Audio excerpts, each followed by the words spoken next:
আমাদের জাতির ইতিহাস বিস্মৃতির ইতিহাস, বিকৃতির ইতিহাস। এই ইতিহাস অনেক সময় রচনা হয়েছে বহু পরে। ইতিহাস লিখতে গিয়ে অনেকে কাব্য রচনা করেছেন, গল্প রচনা করেছেন, যার যার মতো। ইতিহাসের জায়গা থেকে ইতিহাসকে সরিয়ে নিলে তার ইতিহাস থাকে। যারা বাক এবং কলম যুদ্ধ চালিয়েছিলেন দেশের বুকে, তাদের আপনজনকে হেনস্থা হতে হয়েছে, জেলে পুরা হয়েছে, এক্ষেত্রে নারীদেরকেও ক্ষমা করা হয়নি। এদের রুচি কত নিম্ন স্তরের ছিল, এখান থেকে এটা উপলব্ধি করা যায়।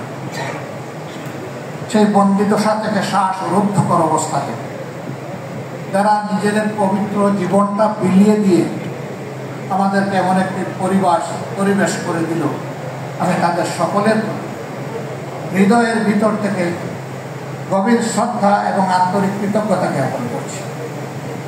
মহান মাহবুদের দরবারে দোয়া করি, আল্লাহ তাআলা তাদেরকে শহীদ হিসাবে করুন।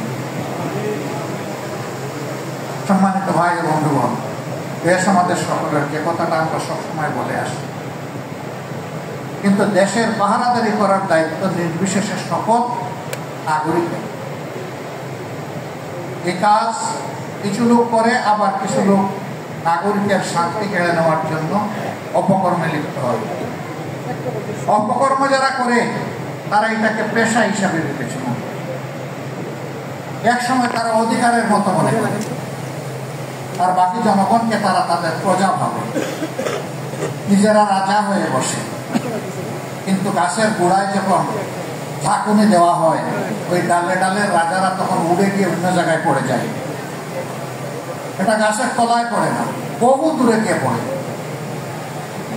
কিন্তু ক্ষমতায় যখন থাকে তখন তারা সদর্থে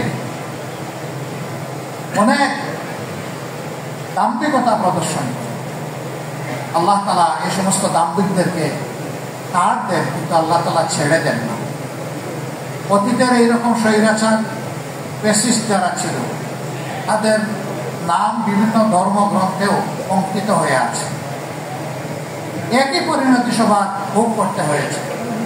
কিন্তু ইতিহাসের দুর্ভাগ্যজনক শিক্ষা হচ্ছে যে ইতিহাসের করুণ পাঠ পড়ে কিন্তু ওখান থেকে শিক্ষা নেয় না। আবার যে জাতি তার বীরদেরকে, জ্ঞানীদেরকে সম্মান করতে জানে না, আল্লাহ রাব্বুল আলামিন এই জাতিকেও সম্মানিত করেন।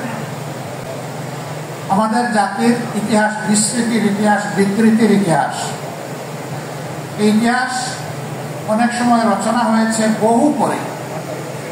ইতিহাস লিখতে গিয়ে অনেকে কাব্য রচনা করেছেন, গল্প রচনা করেছেন, যার যার মতো। ইতিহাসের জায়গা থেকে ইতিহাসকে সরিয়ে নিলে তার ইতিহাস থাকে না।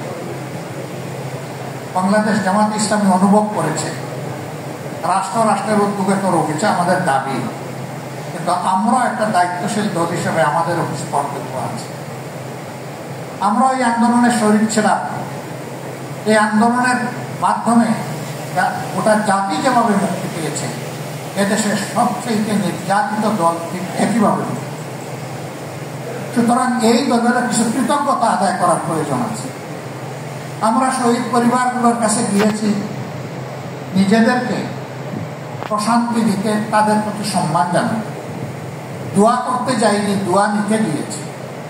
কারণ তারা বড়ই সৌভাগ্যবান যে তাদের পরিবারের সদস্যকে জাতির জন্য, আল্লাহর জন্য তারা উপহার করেছে।